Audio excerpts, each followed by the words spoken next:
In the Austrian town of Klagenfurt, in the winter of 1947, a man was shot at dawn against the wall of an abandoned dairy factory. His name was Franz Weber, a municipal clerk of 42 years, father of three children. He was not a soldier, he had not taken up arms, he had not committed any act of violence. His crime, according to the military tribunal that condemned him in a trial lasting 27 minutes, was that he had provided information to the enemy. The information in question? He had told a Yugoslav officer, during the occupation of southern Carinthia by Tito's troops, that the bridge over the Drava River had not been mined by the retreating Germans, thus sparing the lives of dozens of civilians who lived in the nearby houses. For this act of elementary humanity, Franz Weber was sentenced to death for high treason, and the sentence was executed 3 days later, without possibility of appeal. His widow, Anna Weber, received an official letter that explained laconically that her husband had been executed in accordance with the martial laws applicable to liberated territories. When Anna, in tears, presented herself at the Allied military government headquarters asking for justice, a young British official explained to her with an embarrassed smile that there was nothing to be done. The sentence had been issued by a legitimate tribunal, constituted according to the post-war emergency decrees ratified by the Allied Control Commission. The case was closed.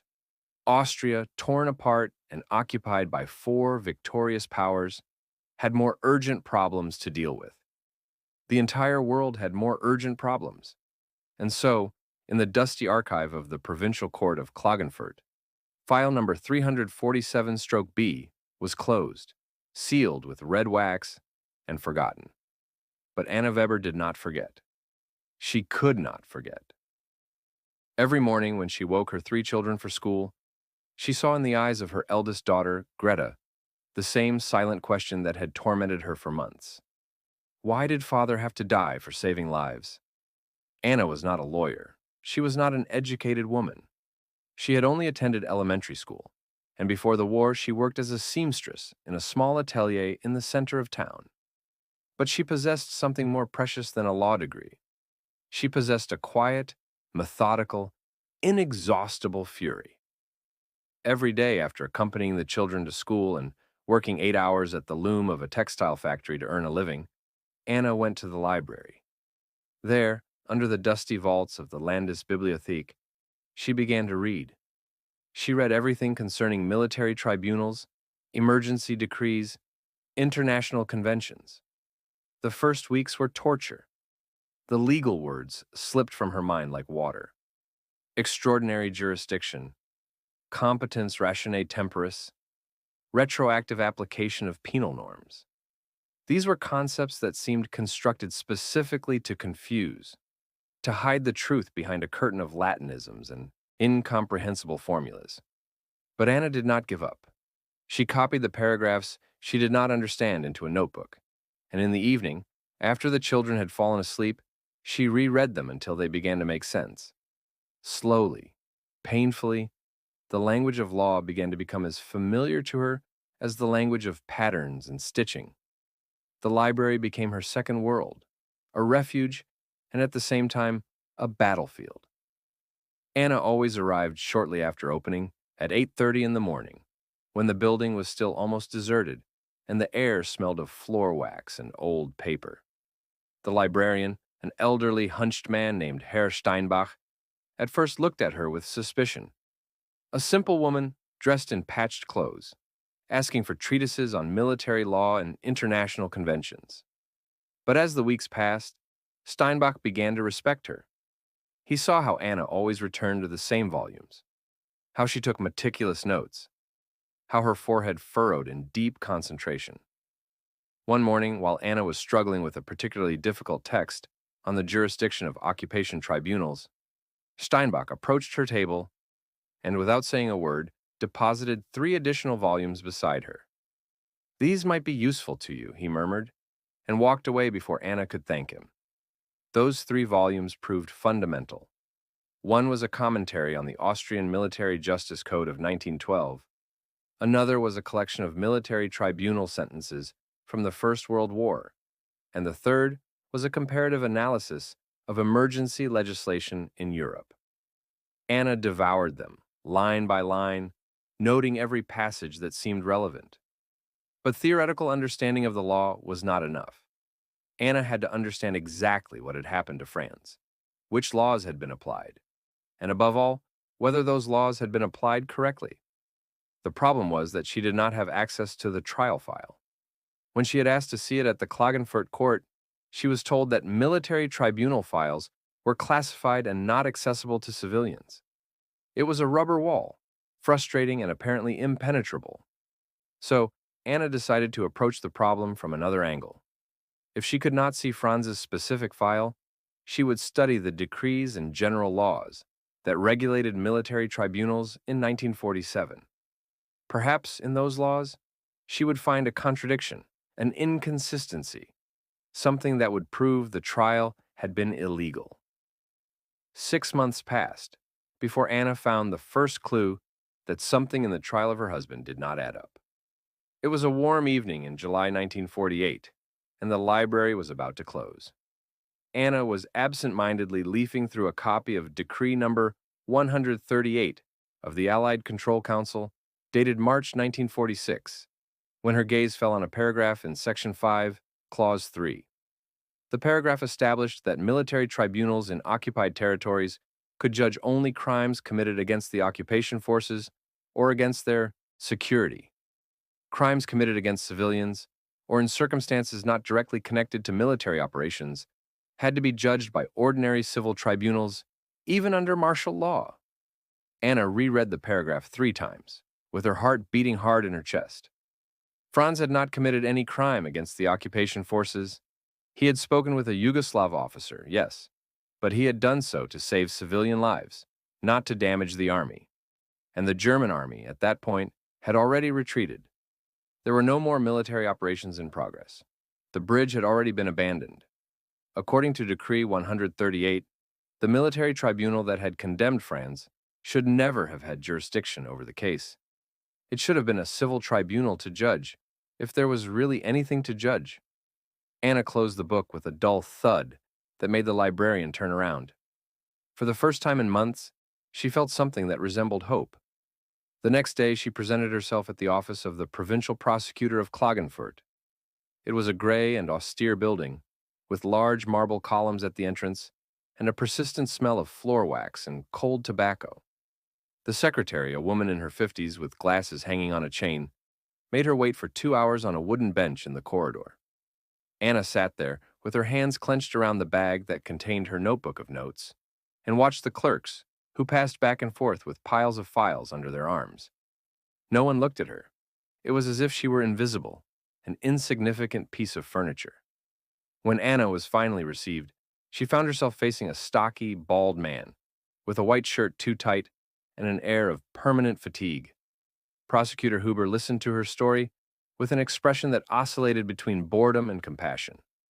When Anna pulled out her notebook from her bag and began to read the paragraph of Decree 138, Huber interrupted her with a gesture of his hand.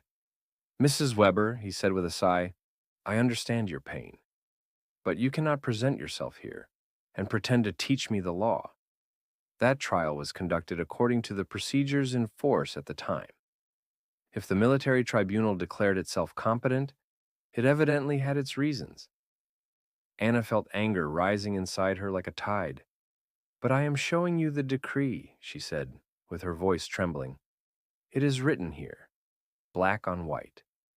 The tribunal had no jurisdiction." Huber stood up from his chair, signaling that the meeting was over. "Madam, Austria has just been liberated from a terrible war. There are thousands of unresolved files, real crimes to prosecute. Your husband, I am sorry to say, collaborated with the enemy during the occupation. The sentence was just. And even if it were not, it is too late to reopen the case. The sentences of military tribunals are final. Good day." Anna left the office with the notebook pressed to her chest and tears streaming down her face. But it was not over. It could not be over. Anna did not give up. In the following days, she began to write letters. Letters to the Allied authorities, to British officials, to Americans, to the French. Each letter required hours of work. Anna had to weigh every word, try to seem respectful but determined, informed but not presumptuous. She wrote the drafts in pencil, corrected them, rewrote them in pen with her clearest handwriting.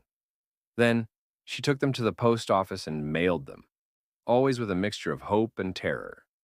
The responses, when they came, were all similar: courteous, vaguely compassionate, and absolutely final.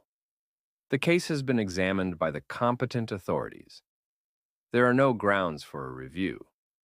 We are sorry for your loss. One letter from the British command was particularly brutal in its frankness. Mrs. Weber, we must remind you that your husband was condemned for high treason in wartime. These are extremely serious charges. The tribunal that judged him was composed of experienced officers and acted according to martial law in force. There is no basis for questioning the sentence. We suggest you accept the situation and concentrate on the welfare of your children. Anna read that letter sitting at the kitchen table, with the evening light filtering through the window. When she finished reading it, she folded it carefully and put it in the drawer with the others. Then she got up, prepared dinner for the children, and after they had gone to bed, she returned to her books. She would not accept. She could not accept. Anna began to understand that the problem was not just the law. The problem was that no one wanted to reopen that wound. The Austria of 1948 was desperately trying to turn the page, to forget the horrors of war and occupation. The cities were still full of rubble. People were hungry, cold, afraid. Reopening the case of Franz Weber meant admitting that even the liberators, even the good guys, had committed injustices. It meant questioning the entire system of military justice that had governed the country for the last 3 years. It was politically impossible, but Anna did not give up. She continued to study, continued to read. She spent her evenings in the library, devouring every book, every article, every sentence that could help her understand. Her hands became stained with ink. Her eyes burned from fatigue, but she continued. Slowly, she began to develop a deeper understanding, not only of the laws, but of how laws were interpreted, bent, manipulated. She understood that the law was not that crystalline and objective thing she had always imagined. It was a battlefield, where every word could be a weapon or a shield, depending on who wielded it. One September afternoon, while Anna was walking toward the library, she was stopped on the street by an elderly woman she had never seen before. The woman wore a worn black coat and leaned on a cane. "You are the widow Weber, aren't you?" said the woman, with a hoarse and tired voice. Anna nodded, surprised. "I am Frau Hoffmann," continued the woman. "My son Karl was executed by the same tribunal that condemned your husband in June 1946. They say he stole food rations from the Yugoslav barracks. But Karl was not a thief. He was a hungry boy. He was 17 years old. They gave him 25 years of hard labor. He died in prison after 8 months." The woman fell silent with wet eyes. "I heard that you're trying to reopen the case of your husband. I just wanted to tell you that you are not alone. There are many of us, many mothers, many widows, but you are the only one who is fighting. And I wanted to thank you for that." The woman squeezed Anna's hand with surprising strength, then walked away slowly, leaning on her cane. Anna stood there in the middle of the street and for the first time truly understood the scope of what she was doing. She was not just seeking justice for Franz. She was seeking justice for all the Franzes, all the Karls, all the victims of a system that had lost its soul. It was during one of those evenings in the autumn of 1949 that Anna made her second great discovery. She was reading a collection of Allied military tribunal sentences, looking for precedents that could support her thesis on jurisdiction, when she came across a case curiously similar to that of her husband. It was a Polish civilian, one Jerzy Kowalski, who had been sentenced to death by a Soviet tribunal for having provided information to the Germans during the occupation. But the Soviet Supreme Military Court had annulled the sentence in 1947, establishing that Kowalski had acted under coercion, and that in any case, the information provided had not caused any concrete harm to Soviet forces. The sentence expressly cited Article 63 of the Hague Convention of 1907, which prohibited punishing civilians for acts committed without hostile intent toward the occupying forces. Anna felt her blood pulsing in her temples. The Hague Convention. Why had she not thought of it before? The Hague Convention was one of the pillars of international humanitarian law, ratified by almost all European countries before the war. And Article 63 was very clear. Civilians could be punished only if they had acted with the intent to harm the occupier. Franz had never had that intent. He had only tried to save innocent lives. According to the Hague Convention, his condemnation was illegal. But there was a problem, and Anna saw it immediately. The Hague Convention spoke of enemy occupation. In 1945, Carinthia had been occupied by Yugoslav forces, which technically were allies, not enemies. The tribunal that had condemned Franz was based precisely on this distinction. The protections of the Hague Convention did not apply, because the Yugoslav troops were liberators, not occupiers. It was a cynical and opportunistic interpretation, but it had its own formal logic. Anna had to find a way to demolish it. For weeks, Anna immersed herself in the study of the Hague Convention and its application in the post-war period. She discovered that the distinction between enemy occupation and Allied occupation was much more blurred than military jurists wanted to admit.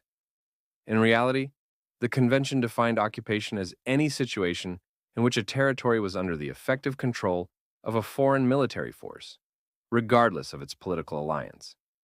What mattered was de facto control, not the political label. And southern Carinthia in May 1945 was indisputably under the control of Yugoslav troops. They were the ones patrolling the streets, imposing curfew, managing local administration. According to the technical definition of the convention, that was a military occupation in all respects. And therefore, the protections of Article 63 applied. But Anna knew that this argument, however solid, would not be enough.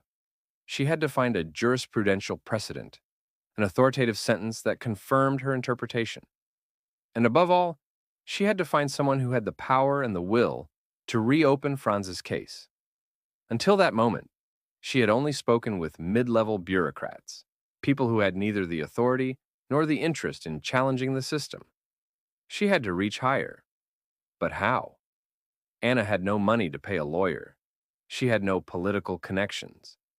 She was just a widowed seamstress with 3 children to feed and an obsession that many considered useless and dangerous. Yet, she did not give up. She continued to study, continued to write letters, continued to knock on every door she could find. In December 1949, Anna learned that a new judge had been appointed to the Austrian Supreme Court. His name was Otto Müller, and he had an unusual reputation for those years. He was known to be a man of principles, incorruptible, almost stubbornly dedicated to the letter and spirit of the law. During the war, Müller had been removed from the judiciary by the Nazis because he had refused to apply racial laws. He had spent the last years of the war working as a clerk in a shoe factory. Now, with the reconstitution of the Austrian state, he had been brought back into service and promoted to the country's highest court. Anna decided that she had to manage to be heard by him. But how could a widowed seamstress, without connections and without money, obtain an audience with a Supreme Court judge? She wrote a letter. She wrote it and rewrote it for days, discarding a dozen drafts. It had to be perfect, respectful but firm, emotional but not pathetic, legally precise but not presumptuous. Anna worked on that letter for almost 2 weeks. Every evening after putting the children to bed, she sat at the kitchen table with an oil lamp and a block of paper. She wrote, erased, rewrote. The first draft was too emotional, full of anger and pain. The second was too technical, dry as a legal treatise. The third was too long, rambling, losing the thread. Anna had to find the right balance between heart and mind, between human appeal and juridical argument. In the end, she produced a 4-page letter in which she clearly explained Franz's case, cited Decree 138 and the Hague Convention, and humbly asked Judge Miller to examine the file. "I am not asking for revenge," she wrote in the last paragraph. "I am only asking that the truth be recognized. My husband was not a traitor. He was a man who chose to save lives, and for that he was killed. If this is what we call justice, then justice itself has lost its meaning." She mailed the letter on December 20th and spent Christmas in an anguished suspension, oscillating between hope and despair. The children noticed her state of mind and tried to be particularly good, as if they sensed that their mother was going through an invisible crisis. The response arrived in mid-January 1950. It was not an official letter, but a simple postcard written by hand. "Mrs. Weber, I have read your letter carefully. The questions you raise deserve a thorough examination. Please contact my office to arrange a meeting. Yours truly, Otto Muller." Anna read and reread that postcard until the words began to blur. She had done it. She had obtained an audience. But as the initial joy faded, a new fear arose. What would she say? How could she convince such a man, a giant of jurisprudence, that her intuitions were correct? She had only her stubborn research, her nights spent on dusty books, her pain transformed into methodical anger. It had to be enough. Anna spent the following weeks preparing for the meeting. She organized all her notes, created an index of citations, prepared a list of questions and arguments. She rehearsed over and over what she would say, speaking to herself in the empty kitchen, imagining the objections Miller might raise and preparing the answers. She was terrified by the idea of making a bad impression, of seeming ignorant or confused, of wasting the only opportunity she had. The meeting with Judge Mueller took place on a cold February morning in his office on the 5th floor of the Palace of Justice in Vienna. Anna had traveled all night by train, clutching to her chest her bag with all her notebooks and documents. She had not slept. She had spent the hours looking out the window at the snowy landscape that passed slowly, and mentally repeating what she would say. When the train arrived at the Vienna station at dawn, Anna felt exhausted but strangely lucid, as if fatigue had burned away all useless emotions, leaving only a crystalline determination. She crossed the still sleeping city, with streets covered in dirty snow and street lamps casting long shadows on the sidewalks. The Palace of Justice was an imposing neoclassical building, with a gray stone facade and tall, narrow windows. Anna climbed the stairs to the 5th floor, with her legs trembling from fatigue and tension. Miller's office was surprisingly Spartan: a dark wood desk, 2 chairs, and shelves, overflowing with codes and jurisprudential collections. The walls were bare, without paintings or photographs, only a large clock that ticked slowly. Muller himself was a small man, in his 60s, with thick glasses and thin hands that constantly gestured while he spoke. He had her sit and offered her coffee, which Anna refused because her hands were trembling too much to hold the cup. Muller went straight to the point. "Mrs. Weber, I have carefully read your letter, and I must tell you honestly that you are right on one fundamental point. That tribunal should not have had jurisdiction. Decree 138 is clear. But," and here he paused, removing his glasses and cleaning them with a handkerchief, "there is an enormous problem. That decree was issued in March 1946. The trial of your husband took place in January 1947. In theory, the decree should have been applied. But in practice, many military tribunals continued to operate as if nothing had changed, and their sentences were considered valid by the Allied authorities."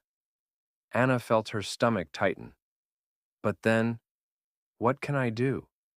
Is there a way to prove that they violated the decree? Mueller put his glasses back on and looked at her with an expression that was both severe and compassionate. "Yes, there is a way, but it is extremely difficult. We would have to prove that the tribunal that judged your husband was aware of Decree 138 and chose deliberately to ignore it. Or we would have to find proof that the entire trial was vitiated by irregularities so serious as to render it null. In either case, it would be necessary to access the original trial records and the internal archives of the military tribunal. And those documents, Mrs. Weber, are sealed in Yugoslav military archives. They are classified. We will probably never see them. For the first time in months, Anna felt despair threatening her again. She had come so close, had found a powerful ally, and now she discovered that the proof she needed was buried in an inaccessible archive, in a foreign country, protected by military secrecy. Her voice, when she spoke, was thin and broken. So it's over? There is nothing we can do? Muller did not answer immediately. He got up from his chair and went to the window, looking out over the snow-covered roofs of Vienna. He remained silent for a long moment, with his hands clasped behind his back. Then he turned to Anna and said, "However, there is a possibility. A small possibility. In 1948, Austria and Yugoslavia signed a cooperation treaty that included a clause on judicial transparency. In theory, Austrian citizens have the right to request copies of trial files that concern them, even if kept in Yugoslav archives. In practice, no one has ever exercised this right because relations between Vienna and Belgrade are terrible. But the clause exists. If you present a formal request, supported by an order from this court, Yugoslavia would be obliged to respond. It could refuse, of course. But if it refuses, it creates a diplomatic problem, and this could open other avenues. Anna felt hope rekindle, fragile but tenacious. What do I have to do? Mueller returned to the desk and sat down, folding his hands in front of him. You must let me work. I will prepare the order. But I must warn you, this process could take months, perhaps years. The Yugoslav authorities have no interest in cooperating, and even if we get the documents, we might not find anything usable. Justice, Mrs. Weber, is often a matter of luck as much as law. Are you willing to continue, knowing that we might fail? Anna did not hesitate even for a second. I am willing. I have already lost my husband. I have nothing left to lose, except the possibility of telling the truth about him. Miller nodded slowly.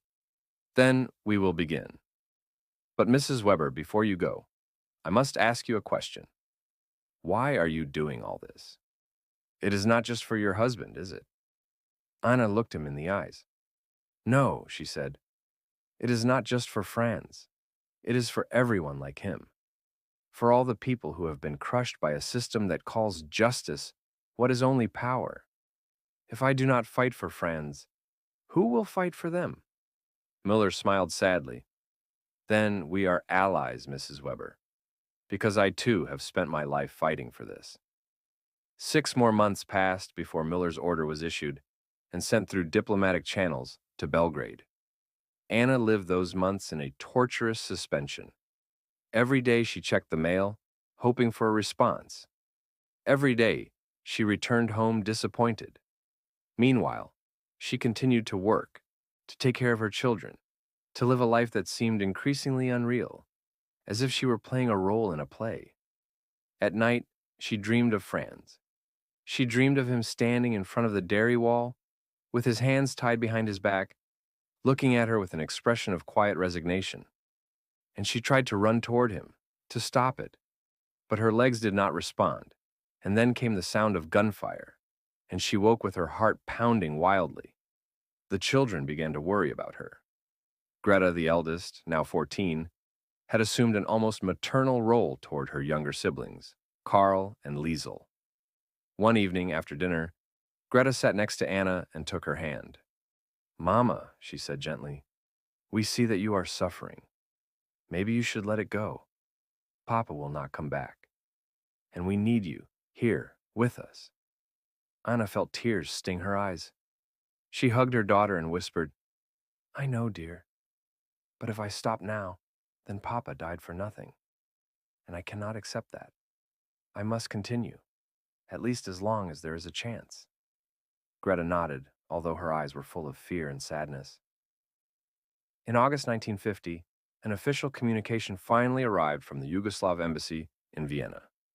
The request had been accepted. A complete copy of the trial file of the Franz Weber case would be sent to the Austrian Supreme Court within 30 days. Anna received the news with a phone call from Miller's office. When she hung up, she sat on the kitchen chair and cried for 10 minutes without being able to stop. Her children, frightened, pressed around her. "It's all right," Anna whispered, hugging them. "It's all right. Maybe we will have justice." But even in that moment of joy, Anna felt a subtle and persistent fear. What if the documents contained nothing useful? What if the trial, however unjust, had been formally correct? What if all her struggle had been in vain? She tried to dismiss those thoughts, but they kept coming back to her mind, like shadows in the corner of her eye. The file arrived on September 15th.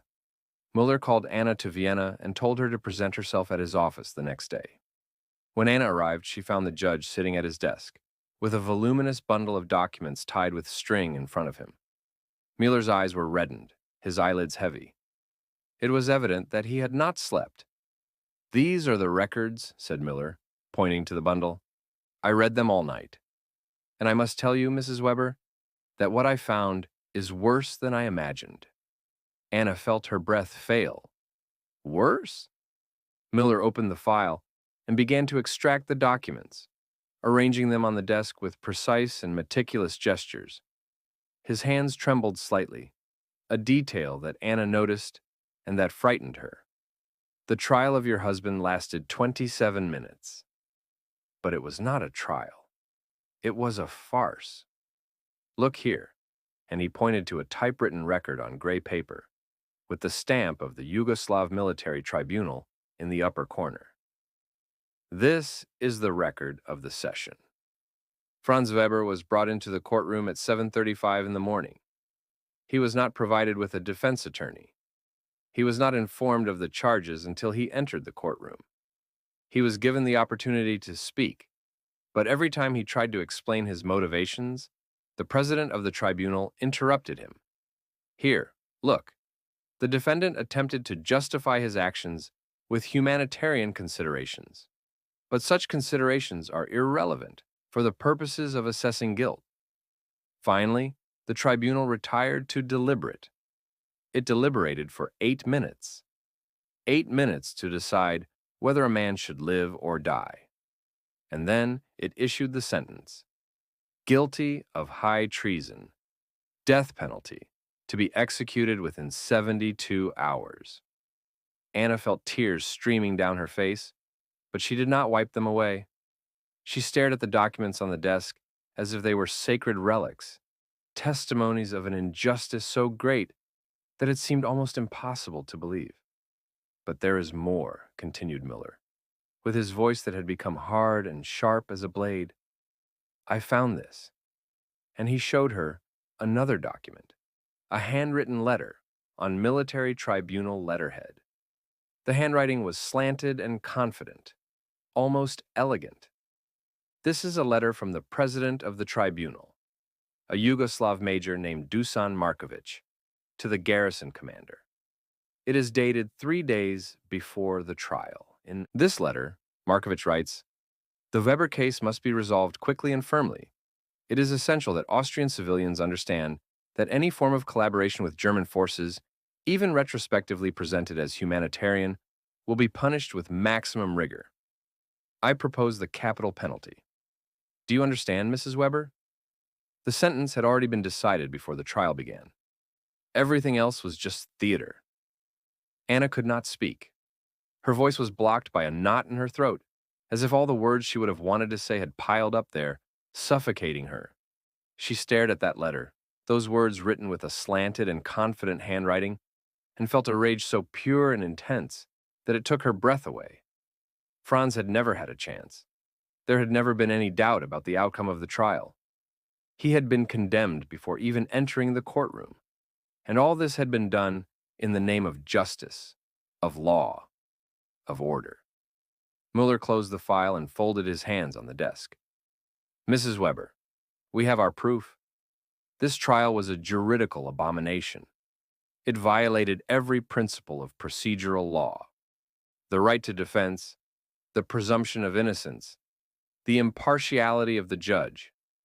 But now comes the difficult part. We must convince a court to reopen the case and declare that sentence null. And it will not be easy, because it will mean officially accusing an allied tribunal of having committed a judicial crime. Politicians will not want it. Diplomats will not want it. Public opinion might be divided. But we will do it anyway, because it is right. Because if we do not do it, then we are saying that justice is just an empty word, an ornament that we use to decorate power. Anna looked him in the eyes and, for the first time, felt that she was no longer alone in that battle. What must we do? Miller stood up and went toward one of the shelves, extracting a volume bound in black leather. We must build a case so solid, so unassailable, that no one can ignore it. And to do that, we must dig deeper. We must find other cases like that of your husband. We must prove that what happened to Franz was not an aberration, but a pattern, a system of injustice. You see, Mrs. Weber, a single case can be dismissed as an error, a tragic exception. But if we prove that there were dozens, perhaps hundreds of similar cases, then it can no longer be ignored. Then it becomes a matter of principle, a question that concerns the very integrity of the legal system. Anna felt a shiver down her spine.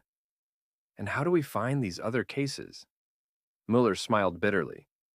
With a lot of work, we must examine the archives of military tribunals, read thousands of files, look for patterns. And this will take time, Mrs. Weber. Months, perhaps years. Are you willing to continue? Anna did not hesitate even for a second. I am willing. I have come this far. I cannot stop now. In the following months, Anna Weber entered a completely new phase of her struggle. She was no longer a solitary researcher working at night in a library. She had become, in effect, an unofficial legal assistant to one of the most respected judges in Austria. Mueller obtained for her a pass to access the military archives normally closed to civilians, and Anna began what would become a monumental work: the cataloging and analysis of all summary trials celebrated in southern Carinthia between 1945 and 1947. The archives were kept in a gray concrete building on the outskirts of Klagenfurt, a former military depot converted into a document warehouse. The interior was dark and humid, with low ceilings and endless rows of metal shelves that reached almost to the ceiling. The smell was that characteristic of old archives: mold, yellowed paper, dust accumulated over decades. Anna spent her days there, Monday through Friday, 8 hours a day. She had had to reduce her hours at the textile factory, accepting a pay cut that made life even more difficult. But it was necessary. Mueller paid her a small fee as a consultant, enough to partially offset the loss of income, although she knew he was probably paying it out of his own pocket. The work in the archives was exhausting and depressing. Anna had to open each file, read the trial records, note the relevant details. Many files were incomplete, with missing or illegible pages. Others were written in Serbo-Croatian, and Anna had to rely on a dictionary and her patience to decipher the content. And what she read was heartbreaking. Case after case of ordinary people, often innocent, condemned on the basis of inconsistent or non-existent evidence. A 65-year-old man sentenced to death because he had sheltered a wounded German soldier on his farm. A 40-year-old woman sentenced to 20 years of hard labor because she had applauded at the passage of retreating German troops. A 16-year-old boy sentenced to 10 years because he had stolen a loaf of bread from the Yugoslav barracks. The list went on, page after page, file after file. Every time Anna finished reading a case, she had to stop for a few minutes, close her eyes, breathe deeply. Otherwise, despair would overwhelm her. But Anna persevered. In the following months, she compiled a detailed list of 142 summary trials. Of these, 123 had ended with death sentences or long prison terms. And in at least 42 documented cases, the trials had lasted less than an hour, without legal defense, and with evidence that was at most testimonial and often contradictory. It was a system of summary justice masked as legality. And the most terrible thing was that all this had happened under the eyes of the Allied authorities, who had chosen not to intervene for reasons of political convenience. Tito's Yugoslavia was a precious ally in the fragile post-war balance. No one wanted to create friction over what was considered a local problem. One November afternoon, while Anna was examining yet another file, she found something that made her freeze. It was the record of a trial celebrated in March 1946, 2 months before Franz's. The defendant was a pharmacist named Josef Hartmann, accused of having provided medicines to wounded German soldiers. The trial lasted 19 minutes. Hartmann was sentenced to death. The sentence was executed the following day. But what struck Anna was a detail in the record. The president of the tribunal was the same Major Dusan Markovic who had condemned Franz. And in that case, too, there was a marginal note indicating that the sentence had been recommended before the start of the trial. Markovic was not an aberration. He was a system. Anna brought the file to Mueller that same evening. The judge read it carefully, the wrinkles on his forehead becoming deeper and deeper. Then he removed his glasses and massaged his eyes with his fingers. "This is gold, Mrs. Weber," he said finally. "This proves it was not an isolated error. It was a deliberate policy. Markovic was not simply making mistakes. He was applying a directive. And if we can prove that directive came from above, from his superiors, then we have a case that goes far beyond your husband. We have proof of a criminal system." Anna felt a shiver of excitement mixed with terror. But how do we prove it? We need documents from the Yugoslav command, written orders. And we will never have those. Miller smiled, but it was a joyless smile. Not necessarily. Sometimes the pattern itself is the proof. If we can prove that the same judge, in the same period, applied the same method in dozens of cases, then it becomes statistically impossible that it was an individual initiative. It was clearly a policy. And a policy must come from someone. If we do not have the written document, we will use circumstantial logic. It will be more difficult, but it is possible. In the following months, Anna and Miller worked in tandem on what would become one of the most important cases in Austrian post-war legal history. Miller made available to Anna the resources of the Supreme Court, including legal assistance and access to normally reserved archives. Anna, for her part, became a tireless researcher. In addition to the work in the military archives, she began to search for survivors and relatives of the victims of the other summary trials. She wanted to give a human face to those numbers, to those statistics. She traveled throughout Carinthia, knocking on the doors of widows and orphans, listening to their stories. Many of them had never spoken about what had happened. It was too painful, too humiliating. But when they saw Anna, when they understood that someone was finally trying to do something, they opened up. The stories she collected were heartbreaking and illuminating.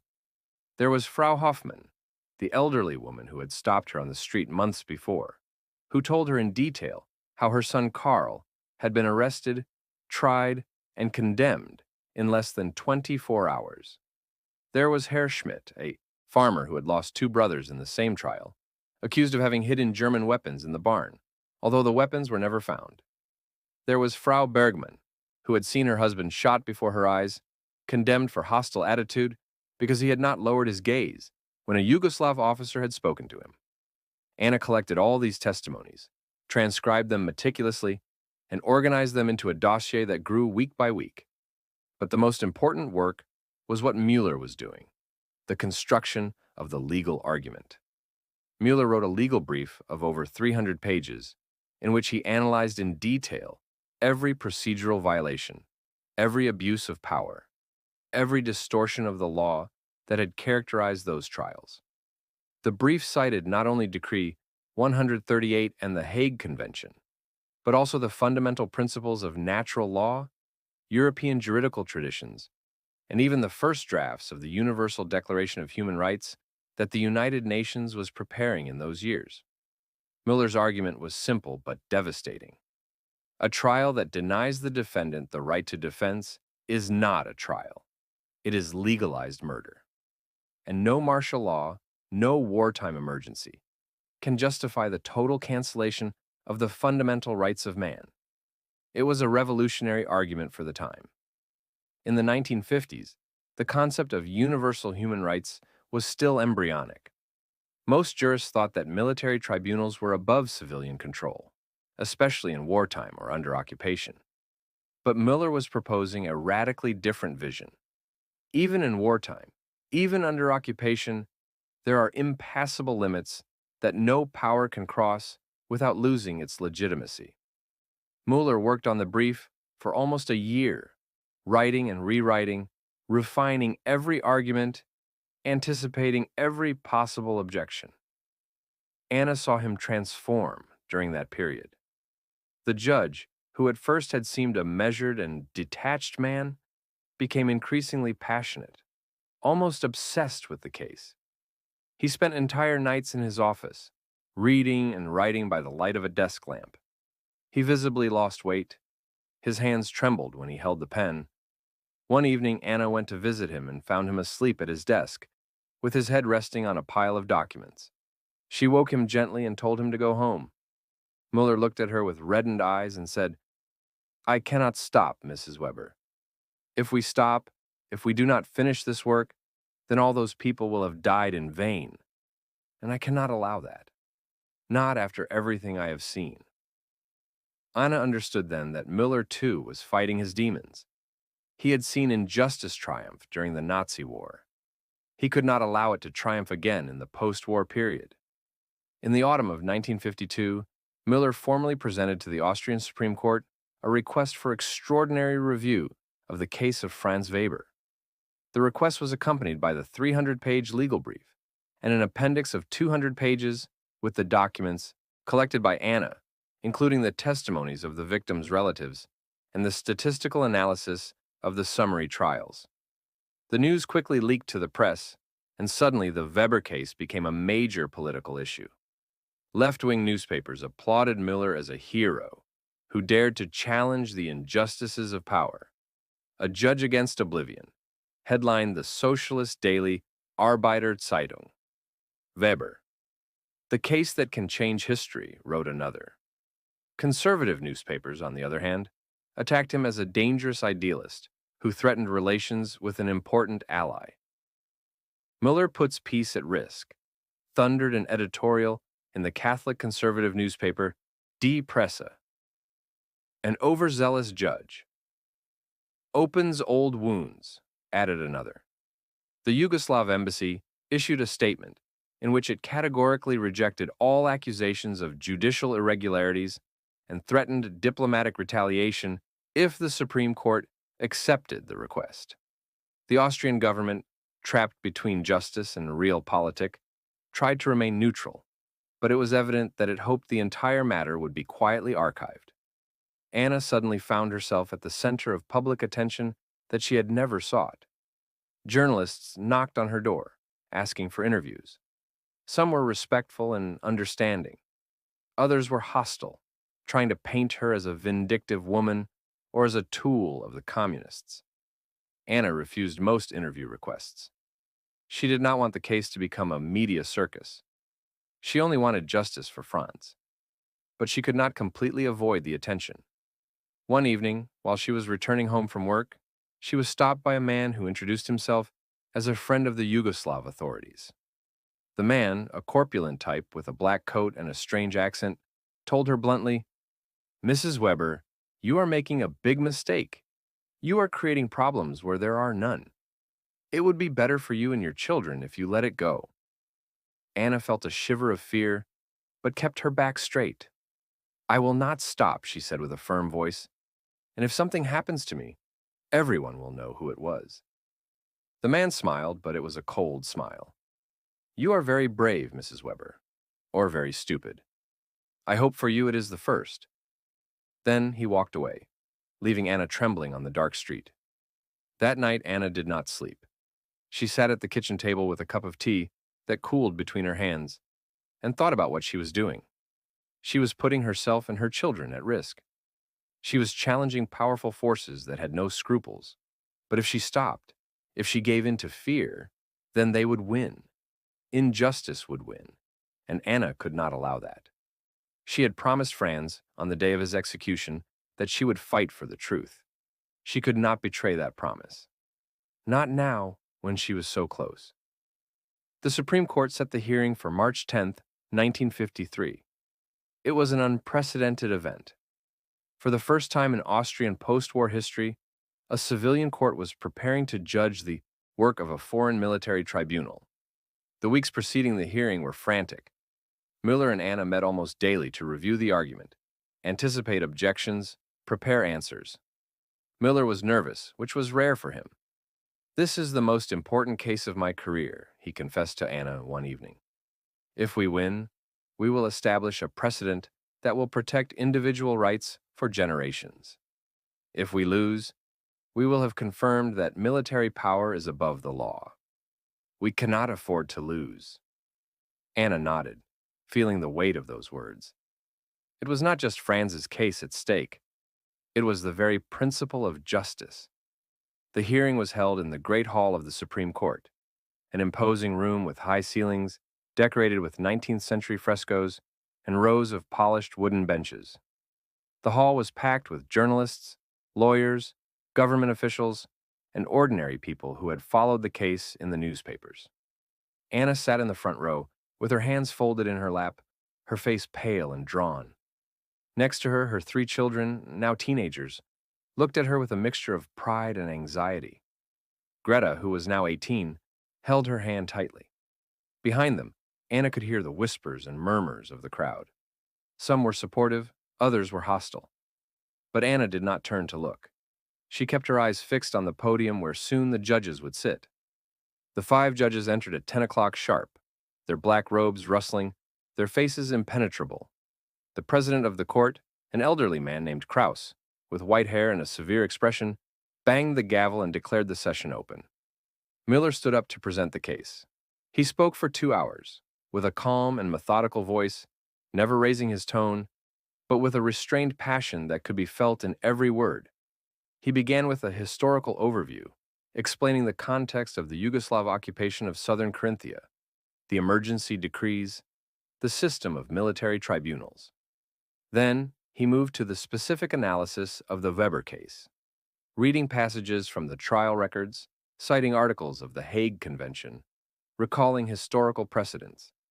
His voice filled the hall, clear and precise, and Anna saw the judges taking notes, nodding, furrowing their brows.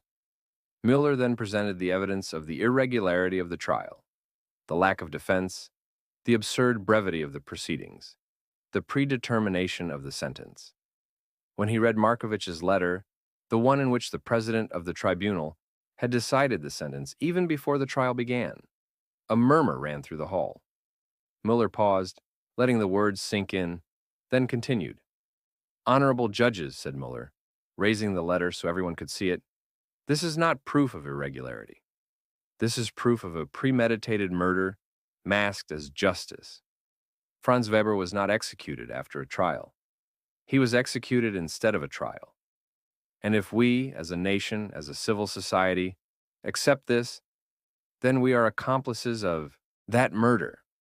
Then we have renounced the very idea that the law exists to protect the individual from arbitrary power. Then we have returned to the jungle, where might makes right." The silence that followed those words was total, broken only by the rustling of pages when the judges consulted their notes. Then Müller continued, moving to the most ambitious part of his argument, the demonstration that the Weber case was not an aberration, but part of a systematic pattern. He presented the data collected by Anna. 142 summary trials, 123 heavy sentences, 42 cases with extremely serious irregularities. He showed how the same judge, Markovich, had presided over 37 of those trials, and how in almost all cases the sentence had been predetermined. Mueller spoke for almost 3 hours, and when he finally sat down, it was evident that he had given everything. His face was pale, his hands trembled slightly, but he had done his job. Then it was the turn of the opposing side. The Austrian government formally did not oppose the review request, but had commissioned a lawyer to present the context considerations that the court had to keep in mind. The lawyer, a man in his 50s named Bauer, stood up and spoke for about an hour. His argument was essentially political, not legal. He emphasized the difficulties of the post-war period, the need to maintain order in a chaotic situation, the importance of not compromising diplomatic relations with Yugoslavia. No one denies, said Bauer, that there were errors, but they were errors committed in good faith, in a context of emergency. Reopening those cases now, years later, only serves to reopen old wounds. It will not bring back the dead, and it could create international tensions that no one desires. It was a weak argument, and everyone knew it. Bauer himself seemed unconvinced of what he was saying. But it was his job, and he did it. When he finished, the hall was silent. Then Judge Krauss announced that the court would retire to deliberate. The deliberation lasted 3 days. They were 3 days of torture for Anna. She could not sleep, she could not eat. She walked through the streets of Vienna, looking at the city without really seeing it, lost in her thoughts. 8 years. 8 years had passed since Franz's death. 8 years of struggle, of sleepless nights, of hopes and disappointments. If the court rejected the request, if it decided there was nothing to be done, Anna knew she would not have the strength to continue. She had given everything. She had nothing left to give. Mueller called her every evening to see how she was. Have faith, he told her. We did good work. Now it is up to the judges. But Anna heard in his voice the same anxiety that consumed her. He too was not sure. He too was afraid of having failed. On March 13th, the court summoned the parties for the reading of the sentence. Anna entered the hall with her legs trembling. She felt everyone's eyes on her, and she had to make a conscious effort to walk straight, not to collapse. Her children walked beside her, supporting her with their presence. Mueller was already there, sitting at the lawyer's table, with his hands clasped in front of him. When Anna passed by him, he turned and gave her a small nod of encouragement. But his eyes were full of tension. The judges entered, their black robes rustling, their faces impenetrable. The president of the court, Krauss, sat down and banged the gavel. The hall fell silent. Krauss opened a folder in front of him and began to read. The court, having examined the acts and heard the arguments, finds that the review request is well-founded. Anna felt her heart stop for a moment. Well-founded. They had won. Krauss continued to read, with a monotonous voice that seemed to betray no emotion. The trial celebrated against Franz Weber by the Yugoslav Military Tribunal of Klagenfurt in January 1947 presents procedural irregularities of such gravity as to vitiate it irremediably. In particular, the court notes that, first, the defendant was deprived of the right to adequate defense. Second, the tribunal did not respect the minimum terms for the preparation of the defense. Third, and most seriously, it emerges from the acts that the sentence was predetermined before the start of the trial, as demonstrated by President Markovich's letter dated 3 days before the hearing. Such violations are incompatible with the fundamental principles of procedural law recognized by all civilized nations and codified in international conventions. Therefore, this court declares null the sentence issued against Franz Weber and orders that his name be removed from the registers of the condemned. Franz Weber is to be considered, for all legal purposes, innocent. Krauss paused, and for a moment it seemed he had finished. But then he continued, and his voice became slightly softer, almost human. The court also wishes to express its profound regret for the suffering endured by the widow and children of Franz Weber, and acknowledges the courage and tenacity with which Mrs. Anna Weber has pursued truth and justice for 8 long years. This case represents a warning for all of us. Justice can never be sacrificed in the name of political expediency. The fundamental rights of man are inviolable, even in wartime, even under occupation. Any tribunal that violates those rights loses its legitimacy, and its sentences must be considered null. This court hopes that the present case will serve as a precedent for future review cases, and that it will contribute to the development of an international legal system that places the rights of the individual above reason of state. When Krauss finished reading, the hall erupted in a confused murmur. Some applauded, others shook their heads in disapproval. Journalists ran out to telephone the news to their papers. But Anna remained seated, motionless, as if she could not comprehend what she had just heard. Then, slowly, tears began to stream down her face. They were not tears of joy, not exactly. They were tears of relief, of exhaustion, of sadness, for everything she had lost and would never recover. Her children hugged her, sobbing. Mueller approached and squeezed her hand in silence. His eyes were moist. There were no adequate words for that moment. After 8 years of struggle, after thousands of hours of research, after countless disappointments and defeats, Anna had finally obtained what she sought. She had not managed to bring Franz back, but she had managed to restore his name, his dignity, his truth. And this, somehow, had to be enough. The sentence of the Austrian Supreme Court in the Weber case had an impact that went far beyond Austria. In the months and years that followed, it was cited in dozens of other cases of review of military sentences issued during the post-war period, not only in Austria, but throughout Europe. It became a fundamental jurisprudential precedent in European human rights jurisprudence. Courts in Germany, Italy, France began to refer to the Weber principle when they had to judge cases of procedural abuses by military tribunals.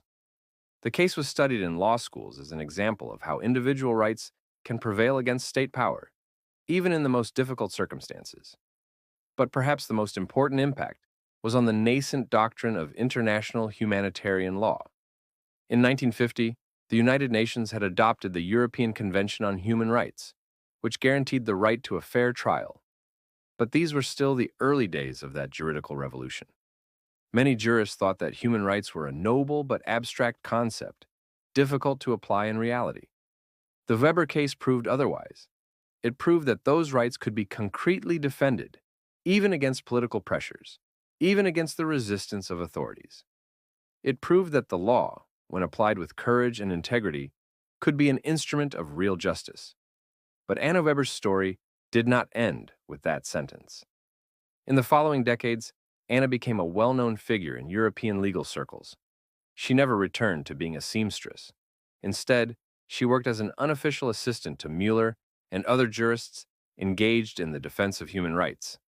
She collaborated in the drafting of legal memoranda, helped other families seeking justice for their loved ones, testified at international conferences.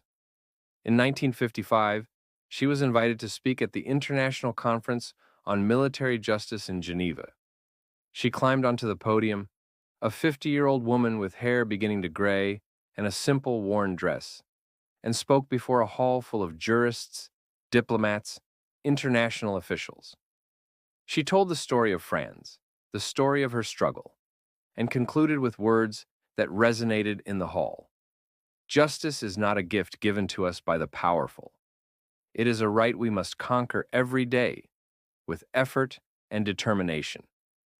And when an injustice is committed, we cannot afford to turn our backs. Because if we do, if we accept that power can trample the rights of ordinary people, then we are accomplices of that injustice. I am not a lawyer. I am not an educated woman. But I have learned one thing in these years, that a single person, if she has the courage not to give up, can change the world. When she finished speaking, the hall erupted in long and moving applause. Many of those present stood up. Anna left the hall with tears streaming down her cheeks, overwhelmed with emotion. In 1968, when the European Court of Human Rights was established, Anna was invited to Strasbourg for the inauguration ceremony. She sat among the jurists and diplomats, an elderly woman now with white hair and hands marked by work, and listened to the speeches on the fundamental rights of man, on the right to a fair trial, on protection against the arbitrariness of power. And as she listened, she thought of Franz and of the thousands of Franz Webers who had not had the fortune to have someone fight for them. She thought of how long the road had been, from that icy morning in 1947 when she had received the letter informing her of her husband's death, to that solemn day in Strasbourg. She thought of all the hours spent in libraries, all the files read in dusty archives, all the doors slammed in her face, all the disappointments and small victories. And she thought that in the end, it had been worth it. Because something had changed. The world was not yet just. Perhaps it never would be completely. But it was a little more just than before. And that was all a person could hope to achieve. Otto Müller, for his part, continued his career until retirement in 1970. He wrote several academic articles on the Weber case and its implications for international humanitarian law. His work was recognized internationally, and he received honors from several European universities.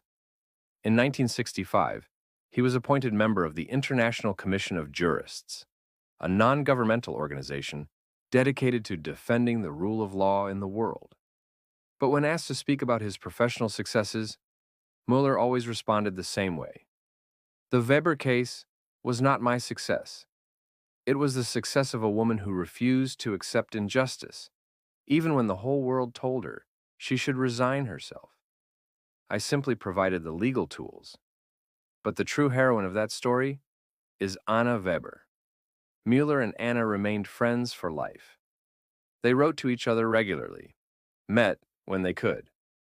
Müller attended the weddings of Anna's children, and she was present when he received the Career Achievement Award from the Austrian Bar Association. It was a friendship born from a common struggle, cemented by the sharing of an ideal that the law must serve justice, not power. Anna died in 1984 at the age of 77.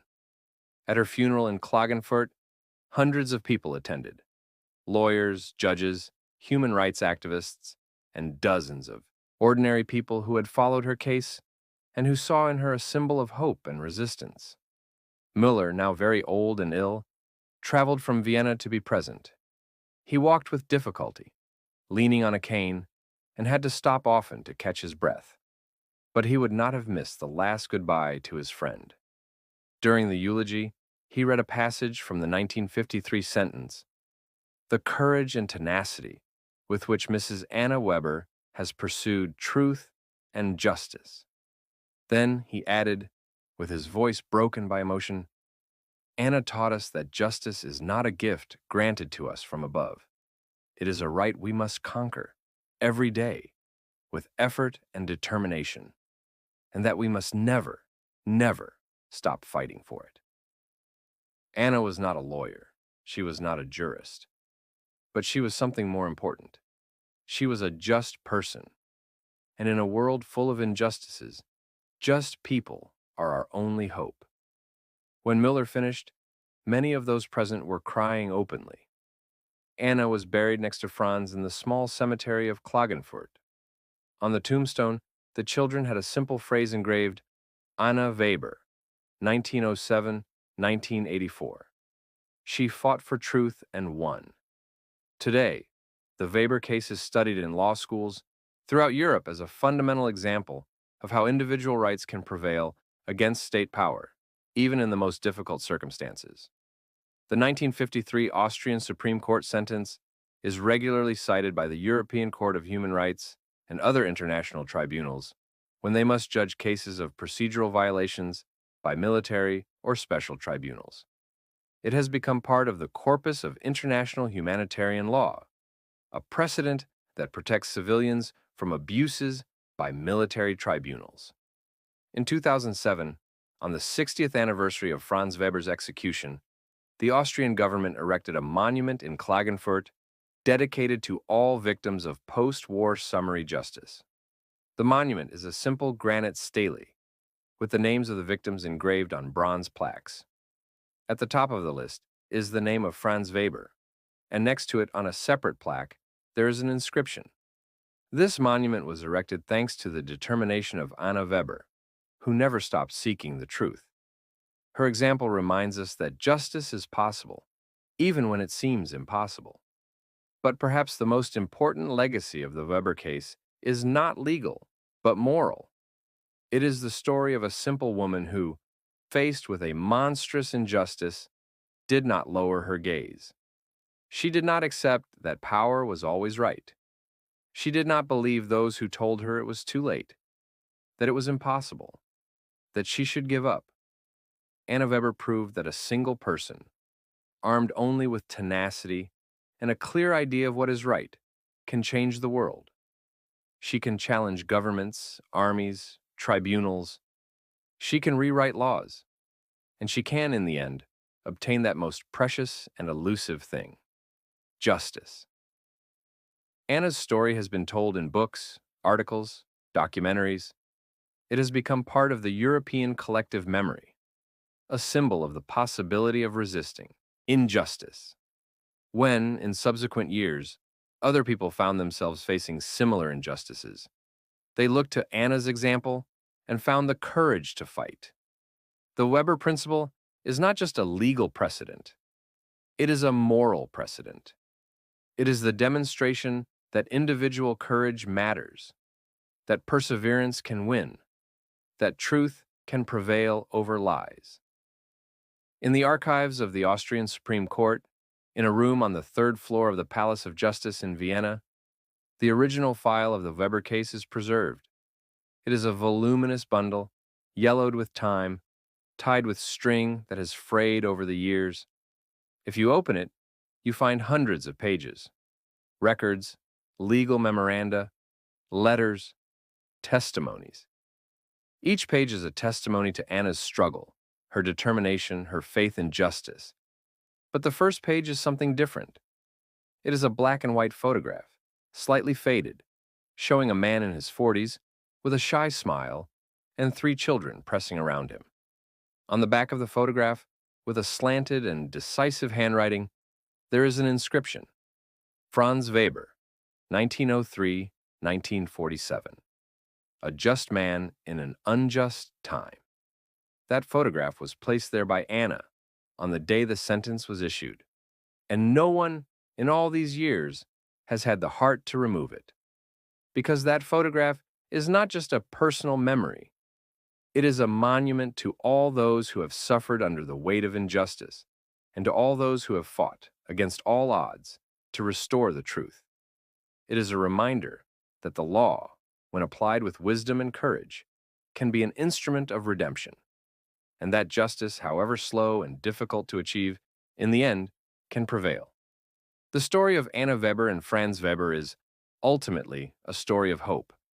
It is proof that even in the darkest moments, even when it seems that injustice has triumphed definitively, there is always the possibility to resist, to fight, to win. It will not be easy. It will require sacrifice, pain, determination. But it is possible.